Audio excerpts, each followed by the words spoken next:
have the Ayatollah of fantasy rock and roller with us today, Adam Rank. How you doing, Rank? They look great in person, and I just can't wait till next year where we can pack it full of 25,000. Hey, Bob, how you doing? Hey, I'm doing great. I didn't know it was Ball Guys Day. It was me and Rank. I mean, how can you lose? This is the Dynasty Vipers ViperCast.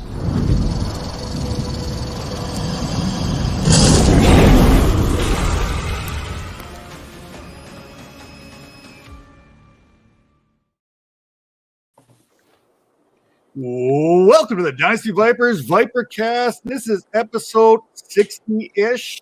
I really should pay attention to what we're on. And this week, we are bringing in the University of Chicago alum. Drew Lock isn't that bad. Ian Hartitz, how are you doing? Go Maroons, that's right. Undefeated against Notre Dame all time. Unfortunately, World War II had to end the football program when they were really on top. But thanks for having me on, dudes. Always happy to talk some ball. We got one more week until, it's draft week and the roster's finally settle, and that's when we can really dig our teeth. And I know we got some prospect talk, but man, oh man, it can only take so many months of comping the same guys over and over again. I'm excited to have things settled for once. Are you a comp guy, though? Like, do you grab a prospect, you're like, yeah, this is a Cortland Sutton type player, or are you just kind of like, okay, his numbers look like this? How's that process play out for you? I don't go out of my way to give a comp for everyone. I also haven't, been someone that, makes a draft guide every year. So I understand people that do it. I do think that if you're not careful about really changing your ranks rather dramatically as soon as, the draft unfolds, though, you're going to have an issue. Like I was complaining today, I was just saying, don't compare and don't say anyone is this year's James Robinson. Like James Robinson happened once in a decade. Literally, he was the only undrafted player in the past 10 years to finish as even a top 24 RB. So until we know where guys go, it just really doesn't matter. I mean, you could have, Travis Etienne, if he could be your number one running back, but if, freaking Kansas City drafts him, or I guess that would probably be pretty awesome. Bad example. If, oh my goodness, if Buffalo drafts him and says, but we still love Zach Moss and Devin Singletary, and we're going to keep using all three guys, there's even ways for the best guys to bust. I was talking about how Kyle Pitts, if he goes to the Giants and that's Jason Garrett's, overseeing his career, all of a sudden we start saying, well, Kyle Pitts is very talented, but Kyle Rudolph, Evan Ingram, they're better blockers. Even the can't miss prospects can miss depending on their future employer and landing spot. So, hey, again, there's not any live football. Unfortunately, no XFL, no AAF this year. So, we got to do what we got to do with the prospects. But I do think, sometimes with this big drought of football we have, we tend to overreact, maybe stretch it just a little bit on some of these comps.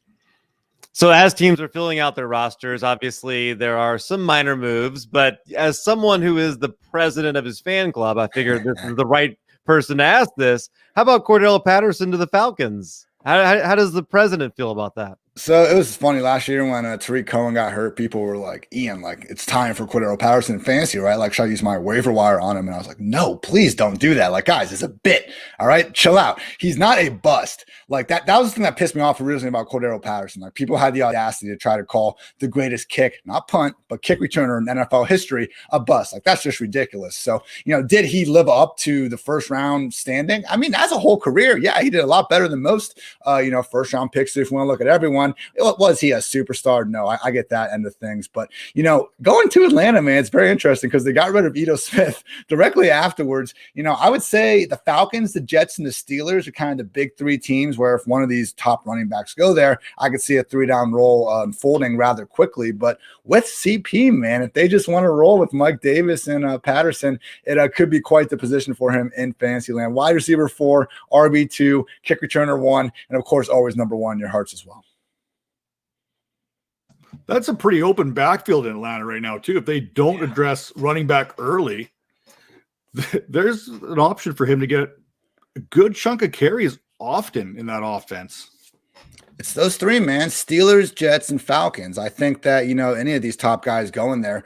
And that's the thing, like Najee Harris, if he goes to one of those spots, I think he's going to immediately be a borderline RB1, arguably. With the Falcons, they did go out and get Mike Davis, who, it's weird with Mike Davis. I give the guy like compliments, and there seems to be like a hive that's just like, no, he's not that good. He doesn't have, people say he doesn't have, the breakaway long speed. Well, neither did Dave Montgomery until he got a freaking 80-yard runway. Like, I think we tend to overhype, the 40-yard dashes and guys that just have that blur. It's great when you have it, but there's only so many CJ2Ks out there that can, continuously erase the angles. Mike Davis, man, tied with Nick Chubb last year for the most forced missed tackles per touch. But people look at, I think 3.9 yards per carry. Yeah, the Panthers' offensive line wasn't very good. Christian McCaffrey happens to be pretty damn good at his job as well. So we'll see with Patterson, man. Yeah, I like the fit. Again, I don't really think he's going to give us anything in the fantasy land, but I'm excited for hopefully another one of those. It's kind of becoming his patented sky cam kick return touchdown sequence. Yeah. Well, we can agree that Cordell Patterson's basically a playmaker at running back and wide receiver. And recently you kind of put out there, going into the draft and tying this all together, the playmaking, wide receiver, running back formula. Somehow you came up with this thing. Just kind of talk us through this, and what are we looking for in this going into the draft season? Yep. Real quick. Before this year, I could always tout that Cordell Patterson was the NFL's leading rusher in yards per carry, minimum 100 carries. Unfortunately, this year didn't quite have it going. So, guys, can you guess who is the NFL's leader in yards per carry? He played for the Jets and Bills over this past decade and was a college quarterback. McKnight? No. Come on. For the Jets and Bills? Mostly and he was the a Jets. Quarterback in college at I don't want to give you the school. Oh. Kick returner. Give the guy the ball. Good things happen. This decade? Last 15 years, yeah. Oh, gosh. Guys. See, I want to say Leon Washington or something, but that's going way too far back. I'm stumped. I have no like names. Andre Robert? No. Oh, no. I feel Ian's just going to walk off Wait, on us what's here the right little now. receiver? What's that the receiver, the slot dude? What's his name? You think like Andre Roberts? Is that who you're thinking? Guys.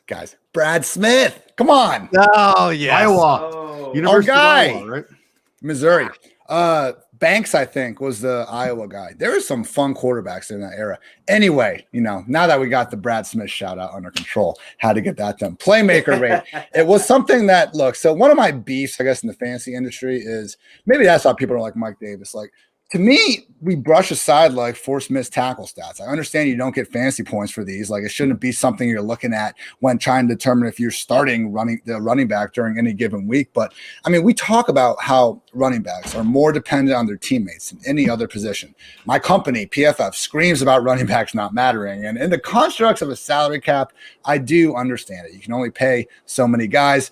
You have 5 offensive linemen, you have a quarterback, running back is so dependent on their teammates. I understand, the rationale, but with that said, why would we ignore a stat that actually gives us like the most one-on-one instance of some of these players? And, you kind of, as someone, we always have this, film versus analytics thing, and we don't need to dive down that whole rabbit hole, but, to me, it's always been like a bad analytic if you don't see it on the film. So yeah, every now and then it's a little fluky. A guy has 20, 30 carries and he breaks quite a few tackles on one. It doesn't quite add up, but more and more guys, like I see when it's a good stat, like broken tackles or like playmaker rate that I've kind of developed, and you see the right guys rise to the top, that's when I think we can put a little bit of back and behind it. So playmaker rate, what I did is I took runs of 15 plus yards, catches of 20 plus yards, gave that 3 points, 6 points for a touchdown, and 1 point for every broken tackle, all divided by touches. So started doing this about a year or two ago. But for example, in 2020, the leaders in the NFL, number 1, Mike Evans, number 2, Tyreek Hill,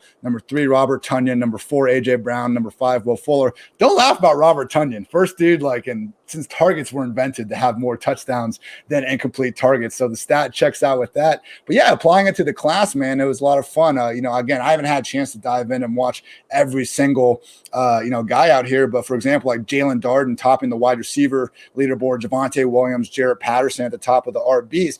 As first thing I did was go to PFF's, college football draft guide or NFL draft guide and look at these guys, and you're just seeing, explosiveness, broken tackle ability popping out. So, hey, if they can't land on a roster where they're going to get the opportunities to break tackles. Who cares how good they are at it? But when I see someone have that shake, have that ability to make people miss in space, those are the types of players I really get excited about once that opportunity comes calling. So heading into this year, let's start with the running back position. Who are those guys for you? Yeah, right now, man. I mean, again, the top 10 draft eligible backs. I got one Javonte Williams and Jarrett Patterson, Michael Carter, Najee Harris, Trey Regis, and then rounding out the top 10, Travis Etienne, Ramondre Stevenson, Khalil Herbert, CJ Marable, on the names, and Trey Sermon. I think the last one. Now, look, I am an Ohio State homer. Columbus, Ohio life rather than for a couple years in college. So Trey Sermon, though, my guy Hayden Winks over Underdog Fantasy, I know has him as his RB4 as well. I just think with these running backs, again, it's landing spot so impactful, at least for, the first year before they have a chance to really win it out. I know we have Javonte, Najee, and ETN. Like, those are our big three, but you look at the rest of them, man, there's some guys have size concerns. Some guys can't quite catch. Some guys, we don't know if they're actually going to be able to handle the rock, 15, 20 times per game. Trey Sermon has been at two really good programs in Oklahoma and Ohio State, taking over the backfield for long stretches each time and truly looked like he belonged on the game's biggest stage. So, I like Trey Sermon. If, the Colts decide to draft him for no reason at all in round 4, I'm not going to like Trey Sermon as much. But I do think, in terms of these later round RBs, seeing someone like Sermon that's had success, making plays and breaking all sorts of tackles, particularly in those Northwestern and Clemson games, I'll be liking Sermon a lot. Hopefully, fingers crossed, the Jets are one of these RB needy teams, swipes him up late. Did I hear it right that you had Jarrett Patterson ranked higher than Travis Etienne? Yeah, man. Okay. So here's my thing with ETN. Look, this was 2020 only. Whole career, I'm sure ETN would be ahead of him, but what was going on with ETN last year, guys? I still haven't heard a good answer. He did a great job expanding his receiving skills. I've seen all those numbers go up. That's great. He's a 3-down back. But watching this dude, 2017 and 2019, I was like, I don't want to say Chris Johnson's name 10 times in this podcast, but to me, he looked like that explosive of a player. Like every single time he was going to get the ball, I thought he was going in the house. 2020, I just didn't see the same guy. And, some people mentioned he gained 15 pounds, going the year. He had maybe COVID before his season started. It was a weird year in general. Fair, but, we can't really quantify any of those things. So I think it was just a hint of senioritis or something. I don't think he took it as serious as everyone else did because it's like a fluky season, That's not great. It's not great. So I'll defend him. Go ahead, Tera. Sorry, go ahead. I said I'll defend him a little, but I am a Clemson homer. I'm a Clemson alumni. So for me, I look at not really a negative within his performance, but just I think the system really took over. A lot of times with our running backs, we're rotating so deep and we're putting people into specific positions, not according to what's best for the player, but kind of what's best for that play and what's best for the overall game script. So I think he might have got game script issues a little bit last year just because of the way that we were trying to work around things, especially with COVID and practices and all that. So I'll give him a little bit of a break, but I understand where you're coming from. Yeah, that's fair. And again, he's in my top 3 backs. If the Falcons draft ETN, I'm not going to be sitting here saying we shouldn't draft a guy by any stretch. But it was interesting to see. And also, in addition to the scheme, I know that Clemson's offensive line got a lot worse in 2020. So hopefully just, a blimp on the radar, however this expression goes, and the best is still to come from. So I think the best thing about the running back rating here is the fact that you got 2 of my favorites. Jarrett Patterson's on there, but CJ Marable, Coastal Carolina, made the cut at number 9 on this list. He's one of those guys. We talked, there's James Robinsons are far and few between. I kind of was joking. I was on another podcast and Marable was kind of my guy I was promoting. And I basically said, now, like you said, there's James Robinson may not ever happen again, or we may not see that rare, but CJ Marable has that ability that he may go undrafted or late in the 6th or 7th round, depending on how we're looking at this, where if he finds a nice way to get in there, he could carve a role on an offense and see kind of where it goes. He's got the abilities to do it, and obviously he's got that big play hitter ability as well. Yeah, absolutely. And for him to catch, 84 balls in his last 3 years, we talk about, like a theoretical 3-down back. You need to be able to catch the ball. And, hopefully, and there are guys like Jonathan Taylor, where I know that was a big question mark for him coming out. And he ended up dropping the ball, I think, early on in the playoffs. But at one point last year, he had caught like 35 of 36 targets. Clearly, he's a capable back, even if he's not, as good as Nyheim Hines. So, yeah, the fact that, Marable does have that receiving, I guess, more proven than some of these other backs is absolutely huge. Looking at the guys, though, that have been drafted outside the top 3 rounds and gone on to be at least a top 24 performer as a rookie since 2010, people. Roy Helu, Alfred Morris, Zach Stacy, Jordan Howard, Philip Lindsay, James Robinson. Every instance was either coached by a Shanahan or we had the incumbent running back basically leaving town. So, for me, again, Jets, Steelers, Falcons, I'll say those names another couple times this podcast, or the 49ers with Kyle there. So I think those would be the interesting situations where, hey, if, CJ goes to the Jets and all of a sudden it's August and we're saying, hey, it's him, Tevin Coleman, or, LaMichael Pirine, that's a bet I'm more willing to make. Right now, probably not, but we'll see how the landing spots unfold. And then quickly over to the wide receivers here. It shouldn't be no surprise that Devonta Smith and Diami Brown are right at the top. Brown is one of those big play threats every time he touches the ball. He doesn't have that blazing speed. He's only a 4.5 guy, but 20 yards per reception will do that for you throughout the last 2 seasons of college. The one I love on here is North Texas represented Jalen Durden, getting a little bit of love on this model. Yeah, man, Jalen Durden, pint size, 5'9", 174. So certainly going to, I think, be an issue for him at the next level to really see, any sort of consistent volume. But, hey, maybe he lands on the right squad. It's funny this year. I think Rappaport came out with a tweet last week kind of mentioning this. But, you just look at all the good wide receivers and, there's a couple bigger ones, but they don't really have the route running chops. And the ones that are really polished and we're kind of expecting to go in the first few rounds, like they're all so small. All these guys are just, inside slot jitterbugs. So, hey, maybe Darden lands on one of the right squads. I was going through some teams I think don't exactly have a cemented slot receiver. Some of these are run first offenses, but like the Patriots, Ravens, Titans would be a great team for a lot of guys to land. Jaguars, maybe the Eagles, Packers is everyone's dream. Man, some of these, like Jalen Darden, okay. Best case scenario for him is that the Packers draft him and say, we just want to give you Randall Cobb's like prime role from back in the day. So that'd be fantastic for me. I'll say the name that popped out. And I'd love to get the former Clemson Tigers take on him too. Cornell Powell, because I saw him absolutely tearing up Denzel Ward and my Buckeyes. And I was like, who the hell is this guy? I thought Amari Rodgers was supposed to be the number 1 on the squad. I know he's a 5th-year senior, and that's like, people will just cross him off a list for that alone. But, he looked the part, even if he only looked the part for a short amount of time. Yeah, I was actually just talking to someone else about this the other day. We have a history of there being guys. It's not unusual for there to be a guy that's not in the top 3 on the team that makes it to the NFL and does perform well. So, when you look at him and where you'd be able to draft him, he's a really good value pick. So, I would definitely be taking a chance on him.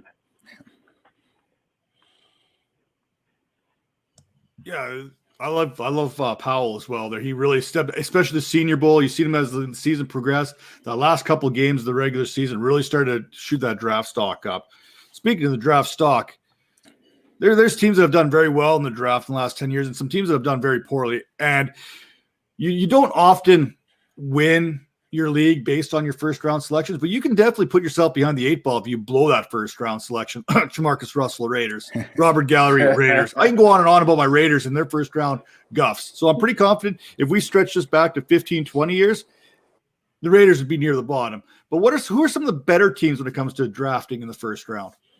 Yeah, so this project, I had the article go up a couple weeks ago. I was telling you guys before the show, I wanted to do the entire draft. See, because I know the Pittsburgh Steelers, for example, would probably pop as the team, best at drafting wide receivers. So I wanted to see, who else could maybe do that at different positions.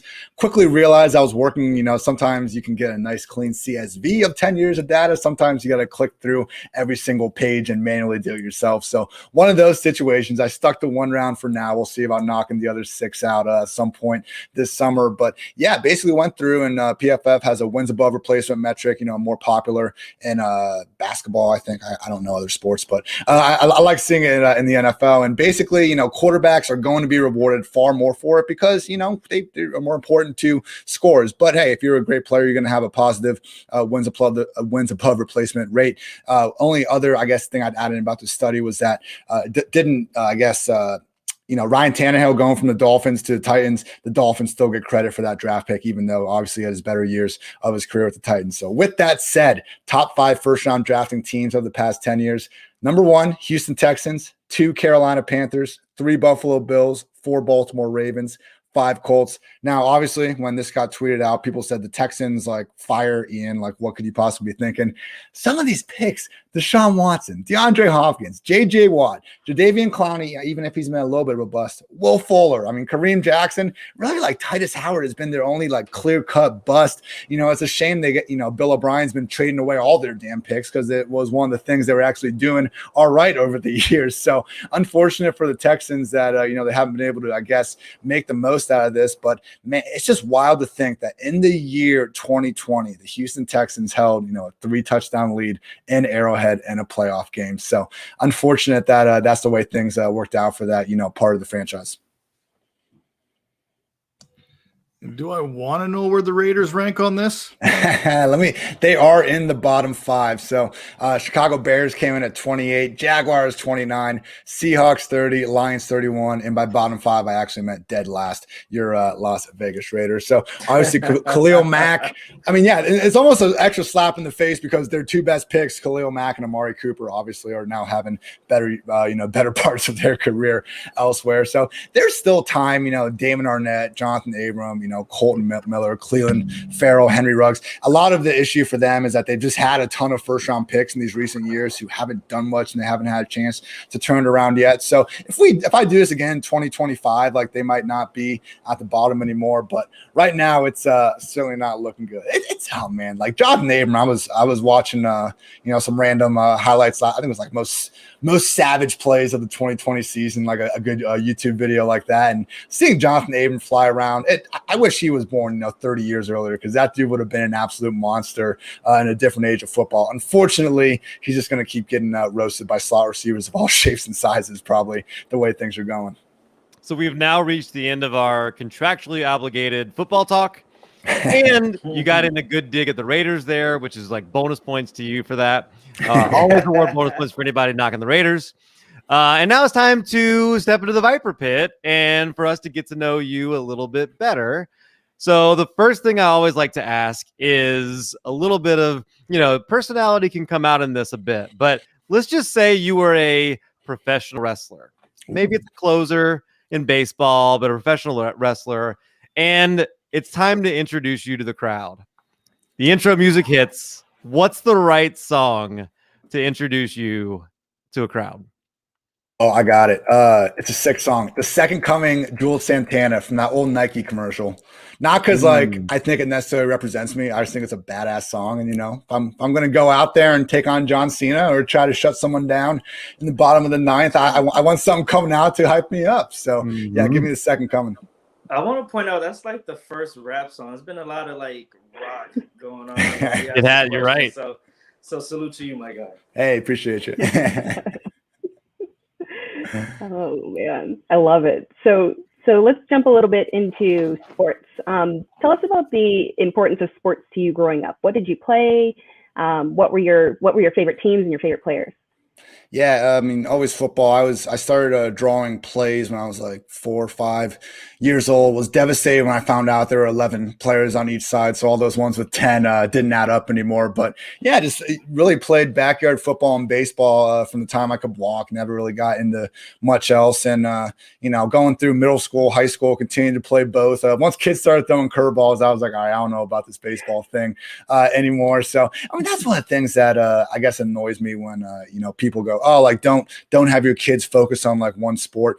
It depends on the kid. They go, oh, look, Ohio State, every single like one of their players played basketball. Yeah, when you're a freaking 5-star wide receiver who can just show up when the season starts, like that's fine. But maybe you have a chance to improve your skill set somewhere where a couple months out of the year would help that. So that's a tangent for another day. But yeah, and played football. Lucky enough to play into college. Division III, nothing special. But yeah, loved cracking heads. I played linebacker and just really best, most exciting moments of my life are out there on the football field. So happy I can still somewhat try to relive that on the keyboard. Not quite the same, but it's better than a lot of other jobs, I think. Favorite teams, Ohio State Buckeyes, being Columbus, Ohio, got to support them.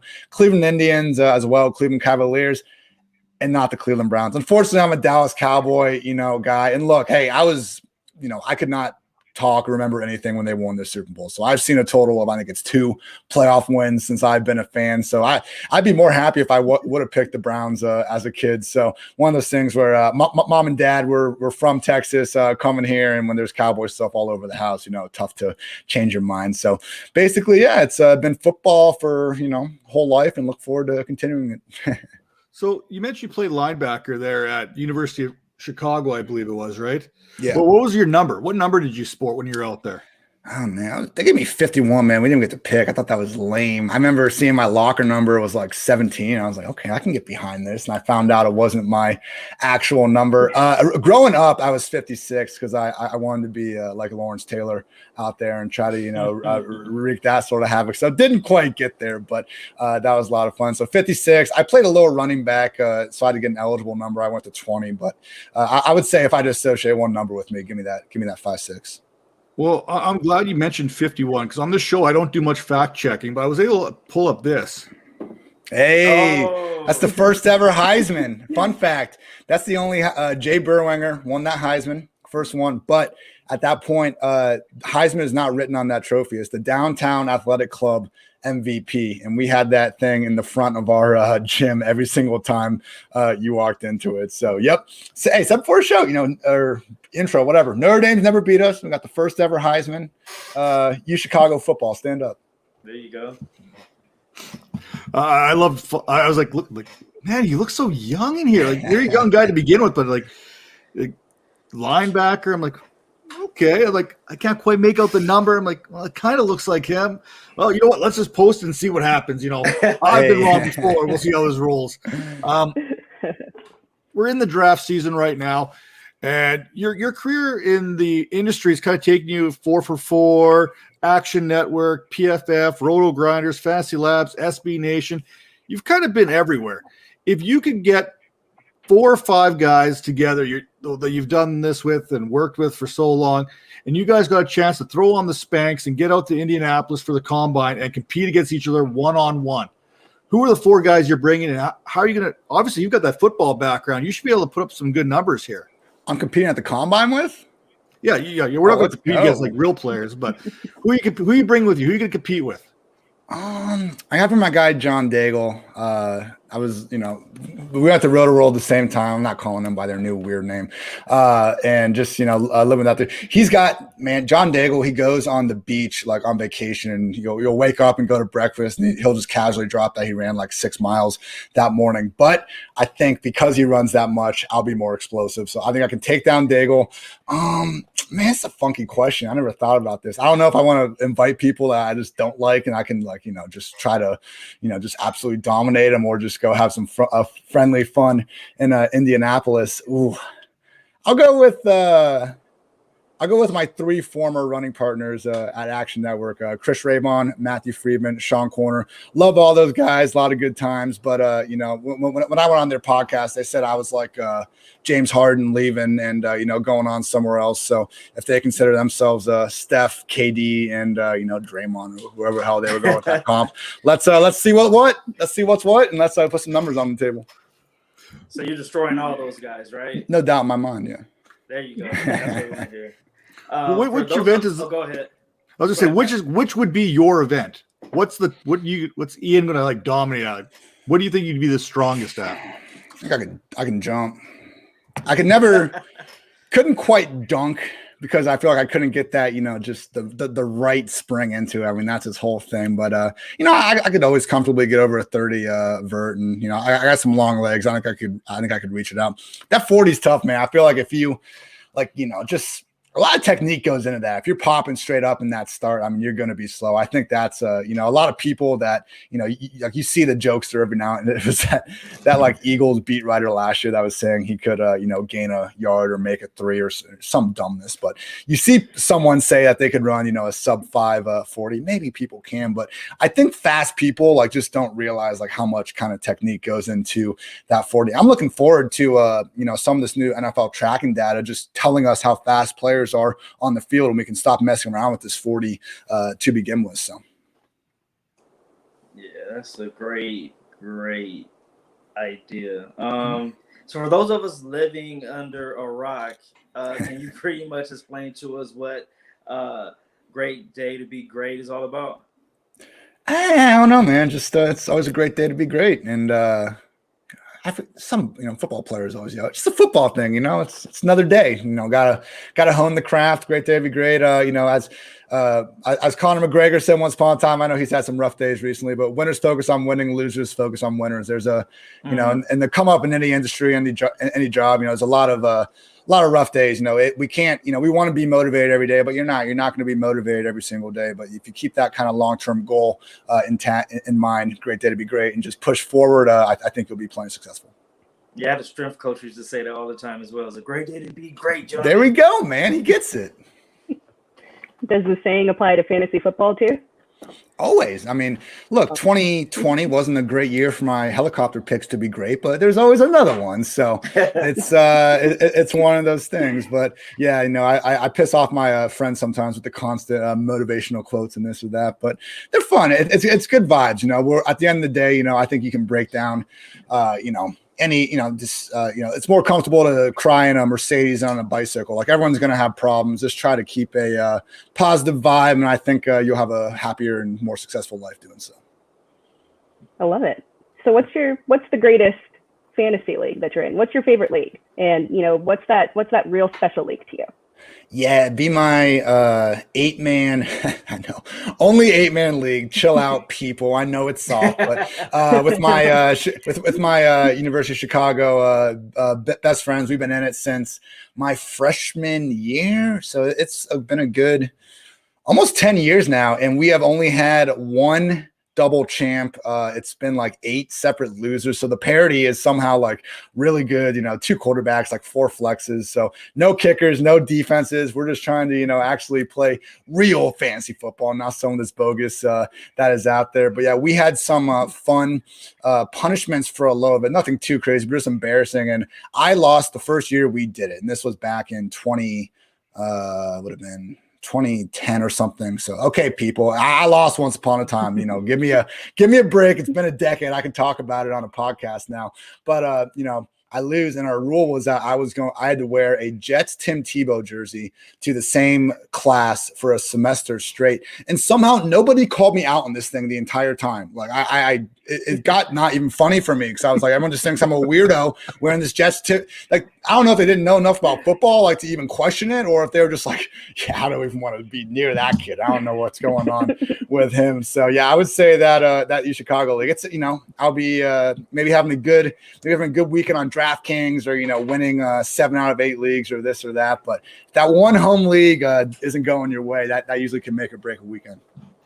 You wore a Tim Tebow jersey every day to the same class, and nobody gave you a hard time? I still have it, man. I got to start rocking it on a stream, I guess. That 15 on the Jets, you don't see that. Remember, he was running around in the rain with his shirt off. He didn't even wear the jersey. Were you allowed to wash that thing, or was it like you had to? I did get to wash it, luckily. Okay. That would have been something. When I picked up the jersey, there was, of course, a couple Smirnoff Ices in there, which was also very 2010 of the situation. That's a great story. I love that. And the fact that like it was worse that nobody mentioned something like that that's brutal. Hilarious. Still pisses me off. They're just polite in Chicago University. They're just polite people there in that school. Nerds, man. So despite losing that in your first year, like you at some point said, hey, I've got something that I can offer to the fantasy community more than just being a player of fantasy football. I'm going to be a contributor. So take me through that journey where you realize like, hey, I've got something to offer here, and then getting into it from there. Yeah, man, I used to read just every sports article I could, basketball, football. Grantland was my favorite site like ever. Bill Simmons growing up was, a real role model for me. I always listened to his podcast, and just I thought he was the best writer out there. And so I just, it wasn't just Bill, but I read a bunch of guys all the time. And I got to a point where, I started reading articles and I'd know a good amount about what they were writing about. And I'd realize they weren't even addressing arguments that popped me up in my head. And I was like, well, either they do know the answer and they're not putting it in because it doesn't support their argument, which is not good practice, or they didn't think of that question, which is also not good in the situation. So got to be one of those things, man, like Kanye said once upon a time, if you can do it better than me, then you do it. So I just started reaching out once I was done playing football because I had all this spare time. And I was like, well, I can't drink all day. I got to get good grades and try to do something for my life here. So literally just emailed every single person I could find, the fantasy football, regular football, any type of football world. And luckily, Jonathan Bales, who ended up being the founder of Fantasy Labs Action Network, now he's in all sorts of crypto randomness. So I don't know how much football Jonathan's watching these days, but he took a chance on me. I volunteered to research articles for him, basically for free, that then he could write.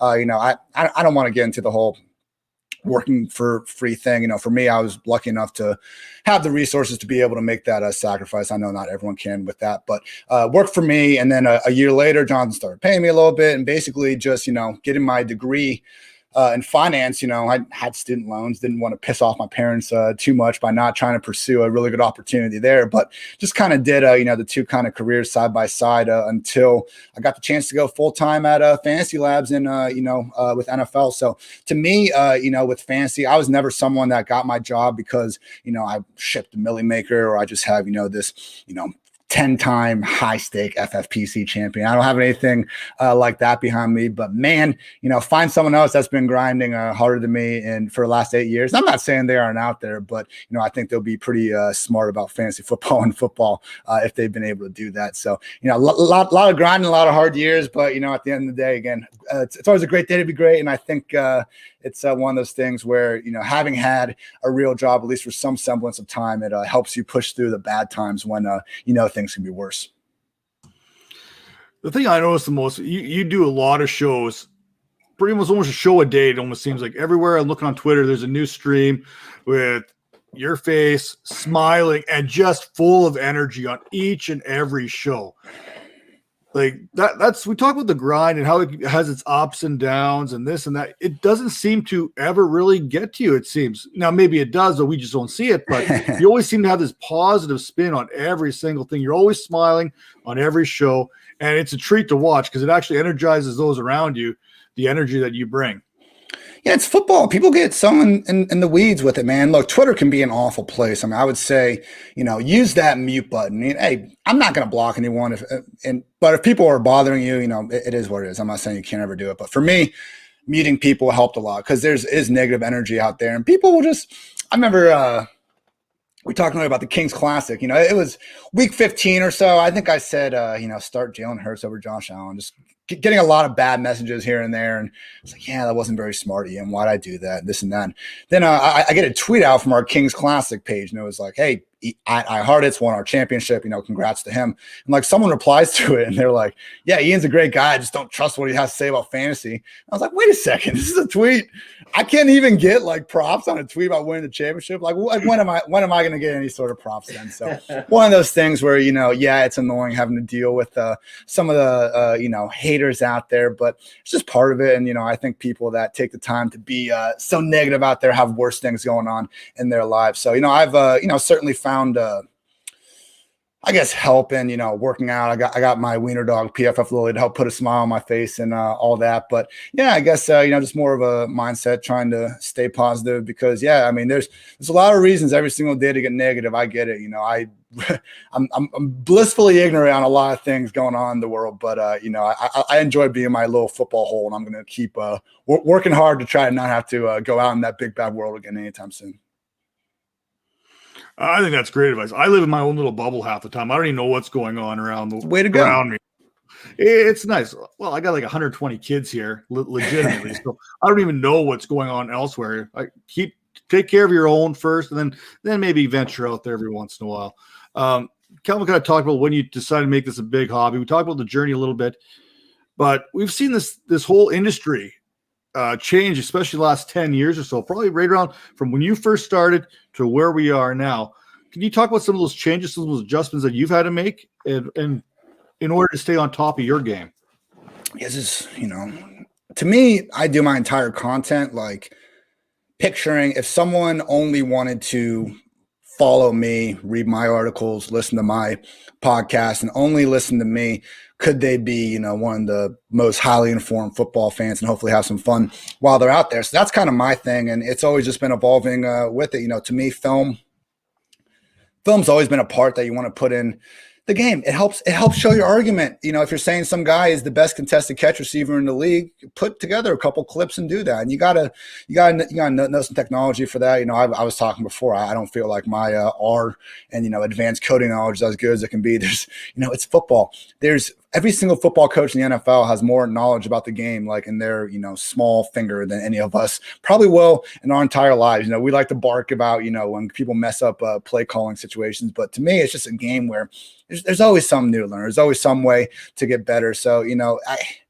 I feel like I've been performing at a really high level for, almost the past 5 years. And I feel like everyone's catching up, but maybe I'm just, being stuck in my own little world a little bit too much there. It's just that grind. And, as someone that used to do a whole lot of news, you see the Roto World account always pumping that out. I mean, that's something that I just think a lot of people don't realize how hard being that kind of in that position can be, just having TweetDeck on for, 6-8 hour shifts and just watching it every single time, go in the bathroom, taking your laptop in there with you, 8 o'clock, hanging out with friends. 8 o'clock, hanging out with friends, news breaks, you got to run up to your computer and sit there and type while all your friends are having a good time. So, making sacrifices and just continuing to get after it every single day, even if I'm not writing an article every single day, it's, 3-4 times a week at a minimum. You keep doing these types of things for, 5+ years. And I think it works out pretty well. So I don't have, a secret recipe or anything like that. I think like anything, keep the grind up and eventually, good things will happen. Yeah. So, what's some of your more memorable podcasts or interviews? I got to have Aqib Talib on this past year, and it was great. Someone just randomly DM'd me, and he did great stuff. And I don't know if you guys got to hear him on like CBS a couple of times. Yeah, he was great, and people were trying to hate, like, okay, he's not the most polished speaker or whatever you want to complain about. Like, I had a hell of a lot better time listening to Aqib Talib talk about whatever he wants to compared to half of these people. The fact that we've had the same, bland, just play calling with a color guy for the last, 50 years of broadcasting is absolutely ridiculous. It seems like these days, I saw Mina Kimes, I think, got to go do some preseason stuff like this. Yeah, like we can have people that aren't like 70 and just trying to be like, as proper as possible the whole game, talking about freaking football. So it's one of those things that, frustrates me a little bit. I don't remember what the question was. I'm getting kind of worked up about that, but no, it's about the like your more memorable. Yeah, that's right. Aqib Talib. Yeah. So I got to hit him up. He was like going to the gym, but he just stopped and he was like, all right, got 30 minutes, like, let's go. And I remember just, I felt like at first he was probably a little worried, I'm on this fantasy podcast. Who the hell am I talking to here? But, I think I asked him like, my big question was like, why don't teams like move their number one cornerbacks into the slot more when you just have number one wide receivers teeing off on these underqualified dudes, or if the Steelers like a linebacker half the time. So I think once he kind of got into just talking ball, because if he leaves on my podcast, I'm not going to ask him who his top 12 PPR wide receivers are of the week. I just wanted to talk about some stuff from his career. So that was a lot of fun. I really thought we had a good conversation with this. So I've not been too nervous for a lot of them, luckily, but for that one, man, I was shaking before, that's for sure. Yeah, that's really cool. With you when it comes, I agree with you when it comes to like the color commentators. Like, to me, Snoop Dogg is the best one ever. He's been my God. You know what I mean? So I think the NFL is probably going to adopt that soon. But yeah, you're right. He was even crushing it on the Jake Paul Askren fight, getting crazy to that funk song. That's what I'm talking about. He had a much better debut on that than Eminem did. That's for sure. Yeah. Aqib Talib was amazing. Like, he was very different. Like, and it's really cool to see guys that like have something like that where they're obviously one of the best in the world as a cornerback, and then you see him transition and he's got a different kind of voice. It's than you're used to hearing, and I love that. I hope we get to see like some of the like Richard Sherman and some of these other guys who are like so smart and like you know, like I'd love to hear them like just bring something different to the game that we've been seeing. But I want to ask you a little bit about maybe something different for you, right? Because like obviously fantasy football is there and you're continuing to do that. But let's just say there's a world where you weren't bit by this fantasy football bug. What would you be doing? Like how would you be spending your days? Like what would your job be? Like what would you be doing if there was no fantasy football? All right, so I got, I haven't told people this live yet, but I am doing this. I'm starting my candle company, people. I'm taking down Bed Bath & Beyond. Bath and Body Works. Breaking news. Bath and Body Works better be scared because I am coming for them. Still need to figure out some logistics, probably coming 2022. But I have spent the last 4 months really learning the intricacies of the candle game. How to, I got my wax melter. I'm trying to look at some local candle jar spots. I'm figuring out the fragrance game here and there with my lovely girlfriend. She's been a huge assistant with that as well. But yeah, I want to take over this candle game. It's similar thing to when I started writing. I looked at candles. I said, you know what? I think I can maybe make something 90% as good as these people, and we'll see if some people might want to buy it. So if maybe I haven't perfected the AJ Brown wide receiver 1 cent, but I'm working on it. We got some possibilities rolling, and I'm excited to compete in a new game, the candle one. So stay tuned on that. Yeah, number one thing with candles are the names. You have to have catchy scent names. Like, is it all football related scents? Is that what you're going with? Think so. Maybe. We'll see. Are you gonna have one that says like Drew Lock and underneath it's gonna say it doesn't smell that bad? Maybe, man. I think that's the key. Like, don't name your candle like cranberry. You can get a cranberry candle anywhere. Name the cranberry candle something else. So we'll see. I can't. The only thing I can picture now is like Ian just totally relaxed with a bunch of these candles lit up, like Madonna living on a prayer type of things. Candles all over his bed. Yeah, there we go. Just lighting up and enjoying the fragrance. There's that one tweet from like 10 years ago that went viral where the person's like, "Help! Like I can't figure out my budget. Like $600 for rent, $500 for food, $3,500 on candles, and then like." So that's me, you go. I don't know how people can go to the store and not buy some candles. Fun fact: Miles Jack is a candle guy. He has his own candle business. I heard in the locker room, down there in Jacksonville, he's always handing them out. So he's got that, $50 million. I think that contract extension was $50 million. So I think Miles Jack has a little more, a little more investment behind him at this point. But I'm coming for him too. So nice. He's like bringing candles, like aggression. Yeah, there we go, man. Like why not? People and stuff. Like I like it. That's awesome. I'm first in line because that's a science right there. A lot of people don't realize that's candle making is a science, and then the branding around it too, the design of the candle. Yeah. That's what I'm saying. That's like, awesome. I had goals, like, I was saying, maybe 4-6 months. And, I ended up going on some YouTube channels. I started because I was like, all right, I'm going to need to learn some legal stuff because you notice on the bottom of them, they're like, by the way, if we burn your house down, you can't sue us for that. So I learned a couple more things about that. I was like, you know what? Let's take things just a step back a little bit, not trying to get sued immediately if I can help it. See, now this is usually the part of the show where I come up with a great idea where I think you'd be a fantastic fit in another job.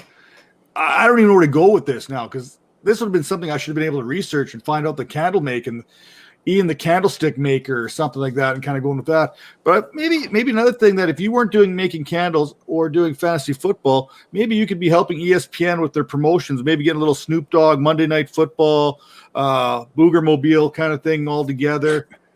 I'd love, man. I want to be a play caller. Aqib Talib, like color Romo, like color. I feel like that seat's reserved for someone that's played the game. They can offer things that just we can't. But I look at some of the play-by-play guys, some of those old heads that just don't bring any enthusiasm to the table. I don't know, man. I feel like we're getting closer and closer to a world where we accept fantasy and gambling as regular components of football that people are interested in. Right now, you go to these broadcasts and like for our PFF draft show, like I'm on it, but I'm in front of a green screen. They're going to cut it to me for a minute when we want to talk fantasy, and we'll go back.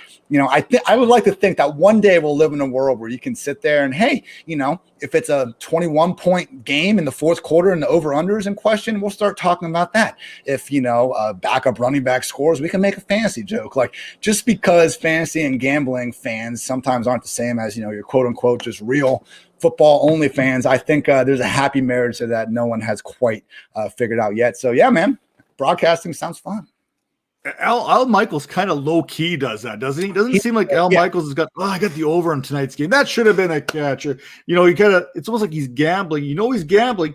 You know, he's got some money on the game, it seems. I don't think it's on him. I don't even think the network like really lets him go as he would probably want to. So with that in mind, he does such a good job low key with it. It was funny. And when I, started working at PFF, got to go, check out the offices and all that. And Chris Collinsworth was there one of the first days, and going in, I get to meet him. I'm like, holy shit, Chris Collinsworth. And says hi for a second, says something about, we had the fist bump instead of shaking hands because of the mask. And phone starts ringing. He's 1 second. He's like, oh, this is Al Michaels. I'm going to take this, and just talked about golf for like the next 10 minutes. And I was like, yes, Al Michaels is 100% like, please, Chris, talk to Al. Yes. It's funny because Chris Collinsworth, we kind of bug him a little bit, be kind of that skinny, dorky looking guy. He's not a small guy either. Bro, he's like 6'5". Yeah. It's insane when you think about these. And that's just that difference between the pro player and then the average Joe. You know what I mean? We don't really envision Chris Collinsworth as a pro player, even though we've seen him play. But when you look at him, he up close and in person, you're like, oh, okay. Yeah, all right, I see it. You guys pulled up his Pro Football Reference, man. I mean, he had 1,000 yards in 4 of his first 6 years. One year he had 709 games, and another year he was only 11 yards away and played 15 games. So Chris Collins, I mean, we were talking about who set that record? I think it was Mike Evans. It might have been 6 years to start the career, was like the longest streak in NFL history. So before Mike Evans, there was almost a Chris Collinsworth. That would have been quite the record. Wow. So, I mean, all these different experiences you had, all these different people you've met throughout your career, tell us what have you learned through fantasy football? Again, it's just that working hard. And I like fantasy football because, it's a place where your results can really be seen. And I don't mean necessarily that, you can have 50. When you have 50 followers, you can write a great article and might not necessarily be seen. I get that, but just writing in general, you're producing something, and it's not a situation I think where we commonly see lesser qualified people rise up. I think it's clear through day after day. You can kind of separate yourself from the pack, or at least you have the opportunity to consistently do so. So that's that's kind of my with. It's not quite a full on meritocracy like a full like an athletic event might be, but I have found at least compared to the finance world, I feel like I'm in much more in control of my destiny, and that's all I want. I just want a chance. And hey, if someone out there is better than me and they can do the content in better form than I can, then that's great. But let's compete, and let's see who comes in. Let's see who comes in first.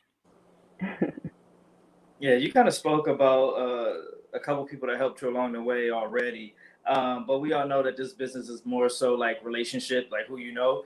Can you talk about a couple of people that helped you along the way in your career? Yeah, like I said, Jonathan Bales, him giving me my first shot, absolutely huge. Didn't need to answer the DM, and he did, and let me really get into the business and just work hard for him. And also Evan Silva, just really crucial. I mean, I must have had, I've been in the Twitter streets for a while, but I think when Evan reached out to me, I probably only had like 1,000, 2,000 followers, and he just called me and told me that keep it up and work hard. And he said, he noticed me. I'm doing really great stuff, and to keep it up. And he's been just very helpful and supportive all throughout my career. So I can't believe that, man, because to me, like Evan has been the GOAT of our industry for several years, if not a decade or whatever. So Evan, for him to be that good, and I know he's competitive, and I know he wants to be in first, and for him to still take that time to help me, and it's not just me. I know he's helped so many people in our great industry. So Evan Silva, for him to be number one and so selfless and helpful along the way, it hurts to want to try to beat that guy and want to still get over top him, but it's got to be done. I think Evan would think it's a disservice if we all weren't going from him as well. So yeah, Jonathan Bales, Evan Silva, love those dudes. You seem like a very competitive person. Do you remember how many emails you sent out at the very beginning when you're like inquiring about jobs? I don't. How many people got back to you? Wouldn't that be great? Like like checking people off the list. Yeah, like the 45th overall pick that remembers every guy that went. Exactly. No, not quite. It must have been like 50 people. I mean, it was no joke. I remember Jonathan's. His thing was just like he was like, I'm looking for professional fantasy writers to help with this. And I emailed him. I was like, yo, I'm not any of that, but I'll help you with this. And he ended up biting on it. So no, not the exact number of emails. I do remember my girlfriend, like when I was 19, said she wasn't sure if I was going to be successful. And like that, I still remember that now. So yeah. Who's on a podcast talking football at 10 p.m. on a Tuesday now? Call her out. Like, call her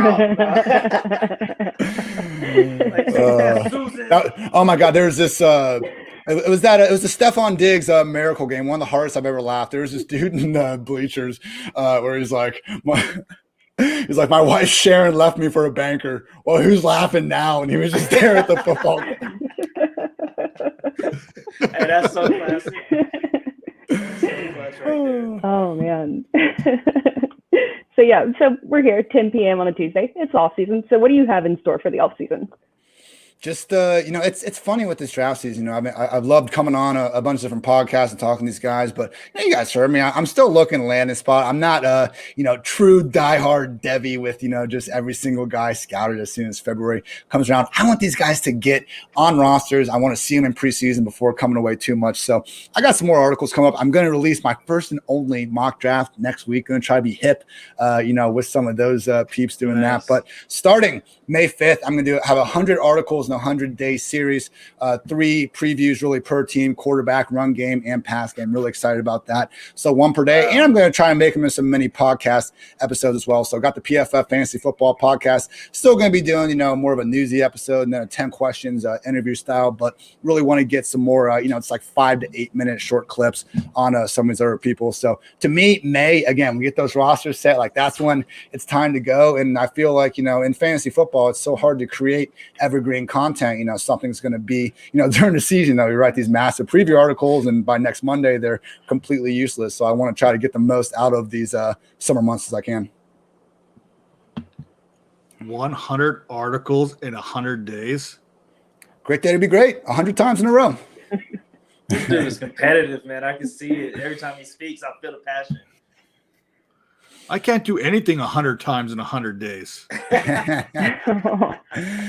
It's tough, man. But hey, let's get it. Why not? Someone's got to do it, right? Mm-hmm. Great day to be great. There we go. There we go. So you spoke a little bit about like how you started. You was a go-getter, went out, sent 1,000 emails out there. You also talked about writing a ton. But can you give a little bit of more advice to those of us trying to make it in this industry, some wisdom? Yeah, I would, really try to find that thing you're best at and try to put most of your eggs in that. Sometimes we use that phrase, jack of all trades, master of none. Hey, sometimes that's really helpful. But I think, in the fantasy football industry, if you want a full-time job and that's your goal, it's probably going to come down to being great enough at content or podcasting. Or maybe you are the jack of all trades that can also be, great at all trades. I would just say, if you can be average at baseball, basketball, and football, I think you'd be better off being great at one of those. Because if you're going to try to learn these 3, there's a few people that can do it. And if you're, one of those gamblers that, again, has your pick percentages and you can prove how good you are, that's fine. But for me, again, as someone that, I don't have Eric Eager at freaking PFF. He's a freaking PhD. He's a doctor. Like no one's doubting that this dude has some smart stuff to say. So for me, I try to hang my hat and I get my confidence from knowing the amount of hard work I put in every day with this sport. And, if I'm not doing that, someone else is going to be doing that. And then it's going to be tougher for me to compete with that. So, the other sports, as someone that hasn't exactly loved other sports from my childhood, I guess it's easier for me to say that. But I really think, if you want to rise up in football land, particularly nowadays, look, we've just gotten done with the 3 driest months of the year and there's still, off-season draft. There's more than enough throughout the year to try to separate yourself. So I go with that. And hey, I'll tell you what, I had some really good success, diving into XFL, AAF, getting guys like Matthew Berry to say they read my stuff and, appreciated it and getting new opportunities, on radio stations because it's a brand new league. And for me, I saw those and I said, oh, wow, this is a situation where, someone's not going to have their preview article be read because they've been writing that for 20 years and they have their fans. It's the wild, wild west. Best should feasibly rise to the crop. So, focus on football and don't be afraid to be a little different when these new opportunities come to fruition. Man, great advice.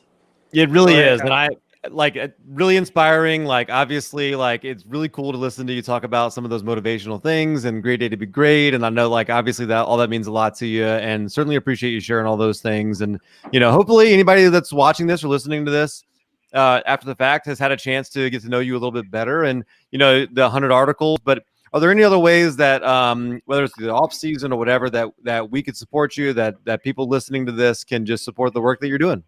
Just catch me on Twitter at Ian Hartitz. I like to keep it loose, have a fun time, and then once the candle business comes along, buy one. There you go. Yeah. I literally used that jack of all trades, master of none 2 hours ago on Twitter. So I'm just going to throw that out there right now. Hey, if you're a jack of all trades in the football game, man, that's absolutely fine. A company always oh my God, PFF Austin Gale, that dude wears 10 different hats in the company. Everyone loves him. I just think don't stretch yourself so thin that you can't actually do as well as you want on whatever it is that you want to do. That's all I mean. Well, speaking of someone who's a jack of all trades, but a master of all, Cardell Patterson. Yeah. We've got the president of the fan club joining us this evening here. We are now 10:06 Eastern. Ian, I know you got to get going here. It's getting late on the East Coast. I just want to let you know we appreciate you coming on here. I hope to do this again. And I can't wait to get some of those scented candles. I probably won't ever light one, but I'll definitely get some here. I think I speak for Calvin, too, because he loves that. He likes to get in a little bubble bath and turn those candles on. So. We'll take it, man. It's all about creating positive vibes. That's all it's about. Yeah, candles create that vibe. You gotta burn some candles, man. You'll relax a little bit. Yeah. Well, those Bayou boys there, they like a little bit of smooth jazz to go around their bubble bath. So for Ian Hartitz, Calvin, Tera, Major, I'm Matt Donnelly, and this is the ViperCast, and we're gone.